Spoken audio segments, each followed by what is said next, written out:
What I'm holding here is one of the most unique and special varieties of potatoes that I've ever had the pleasure of eating. It's called an Ozette. I've been growing them in my garden for the past couple seasons, and if you've never heard of an Ozette, you're going to want to watch this video, especially if you're interested in growing your own food. This potato is unlike any other potato in the entire country, so let me introduce you to the Makah Ozette potato. Now, the first thing you'll notice about an Ozette potato is the size and shape. These are a few of the largest I grew in my garden this year, but most of my harvest was much smaller than this. They're very irregular shaped and bumpy with lots of eyes and thick skin.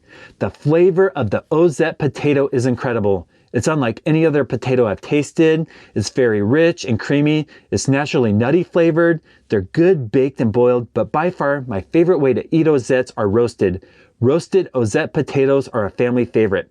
Now, the history of the potato is very interesting. It originates in South America. There are hundreds of different varieties, and every variety we grow in North America was brought from South America over to Europe. It was developed and domesticated into what we have now, then brought to North America, except for this variety.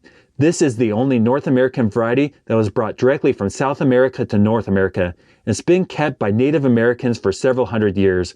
Around 1791, Spanish ships picked up some potatoes in South America and then sailed to North America, to the very northwestmost corner of the continental U.S. in Washington State. There, they tried to grow potatoes in a settlement, but it didn't work out, and they sailed off, leaving their gardens. And they were discovered by the native people living there, the Makahs. The Makah tribe found these potatoes and been growing them ever since. Now, I've never heard of this variety until I was shopping for seeds for the garden, and I saw them for sale on the Burpee website, so I bought some. They go in and out of stock, so you want to make sure if they're available to buy them. Now, the first year I only had a small bag, and I planted them in a garden box, and they grew so well I had a huge harvest. So here's the bed that I grew our Ozette potatoes in last year. It's not very big, and we started with that small bag, but from this we got a massive harvest. So many potatoes, we really enjoyed eating them for over a month. Plus I saved over 100 seed potatoes for planting this year. Now, I thought we got most of them, but clearly we didn't. When we harvested, some of them stayed in the dirt, and now they are growing. I was gonna completely fill this with potatoes again, but I have so many seed potatoes, I think I'm gonna try something new. Now, on social media, I've been seeing something called a potato tower. It's basically a wire cage that you use straw and soil and layer like a lasagna. So that's what we're gonna do. We're gonna plant this garden bed again with potatoes and also make a potato tower. So here's the roll of wire we're gonna use to make our tower. It's 3 feet tall, and it's welded wire that's 2 inches by 4 inches, basically a 2x4. So I'm gonna make a ring, and then we're gonna start filling in the layers. And you can make a bunch of these towers with one roll. The question is, how big do I make it? That looks good to me right there. I'm just eyeballing it.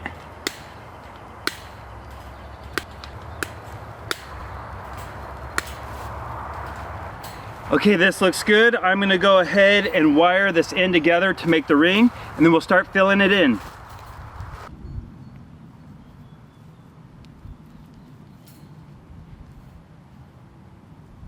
Now, to actually grow the potatoes inside the straw, we have a mixture here of native soil.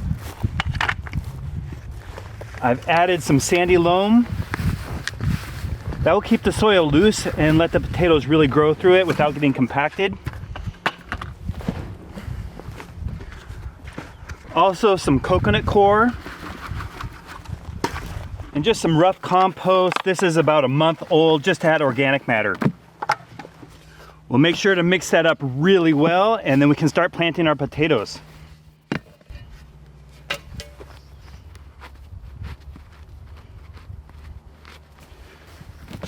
We'll start by putting our first base layer of straw, and then I'm going to fill in the sides here against the metal mesh.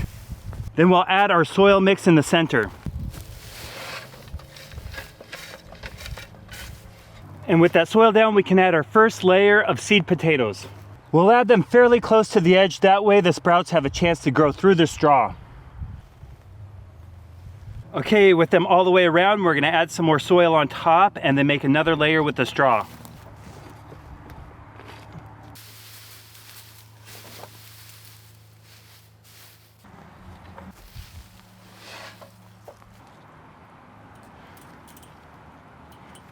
Now we'll just repeat the process layer after layer till it gets all the way to the top. We'll add our final row of seed potatoes.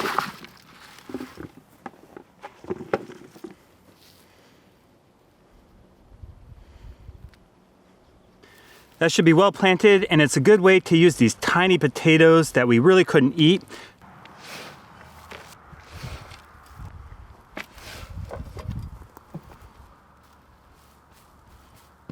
Well, we have our tower all planted. There's 5 layers of seed potatoes already sprouting, so soon they should emerge through the straw and start to grow. I'm really curious which method is more productive, the tower or the garden box.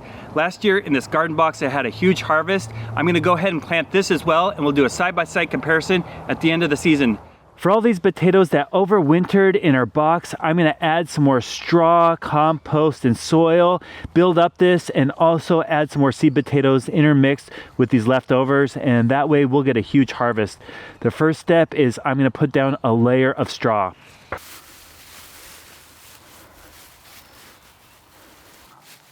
On top of that base layer of straw, I'm gonna add a layer of sandy soil.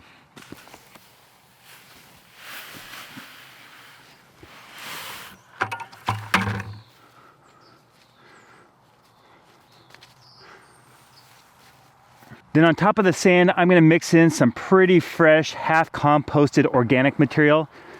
And I'm gonna plant it pretty thick because I have a whole bunch of seed potatoes.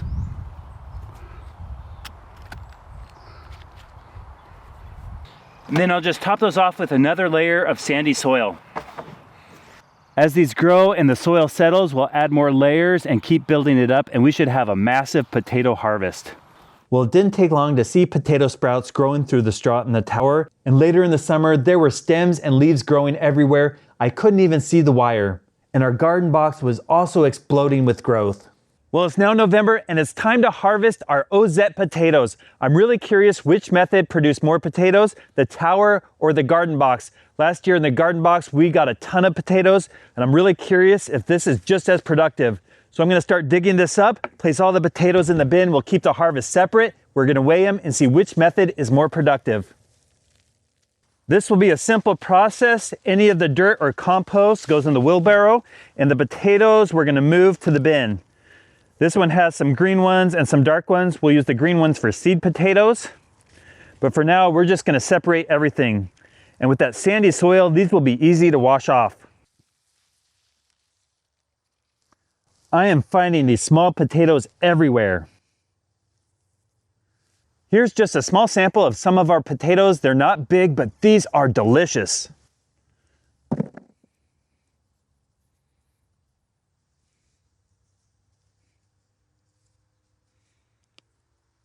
Well, I dug down to the bottom of our tower. There were way fewer potatoes than I expected. They were all on the outside, and they're pretty small. Take a look. Well, we do have quite a few potatoes, but I was expecting a lot more. I wanted the bin to be at least half full, and we are nowhere near that. And most of them are pretty small. The larger ones were at the top or the very outside. There was hardly anything in the center, so quite a bit of the space was wasted. I'm gonna go ahead and harvest the raised bed and see how many we get in there.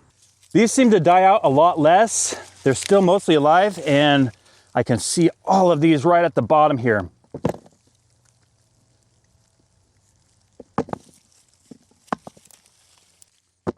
So far, I'm seeing quite a harvest.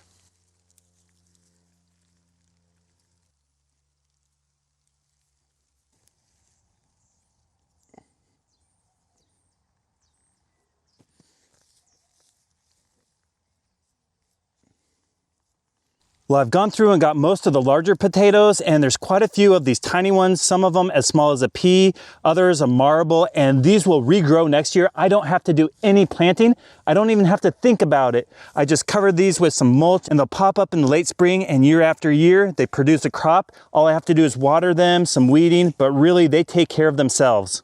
Now, before we weigh each harvest, I'm first gonna wash off the dirt. I built this green box here, so I'll put all the potatoes in there. Some of them are small enough to go through the screen. Then I'm gonna hose them down just to get the dirt off.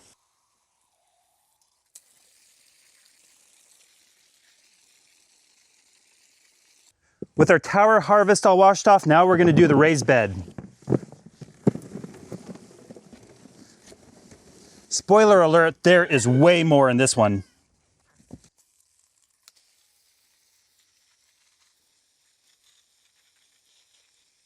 So we have our scale. First, I'll weigh an empty bucket. 1 pound, 6 ounces. We'll tear that to 0 and add our potatoes. 13 pounds, 11 ounces for the tower harvest. Now we're gonna weigh a raised bed harvest. Here we go, that's a full bucket. We're looking at 30 pounds, 14 ounces. Well, here's our total Ozette potato harvest. I'm gonna lay these out on a screen and let them dry, then we can store them for later use. Well, I am so thankful for this large harvest of Ozette potatoes. For the next month, I'm doing a challenge where everything I eat is 100% home harvested.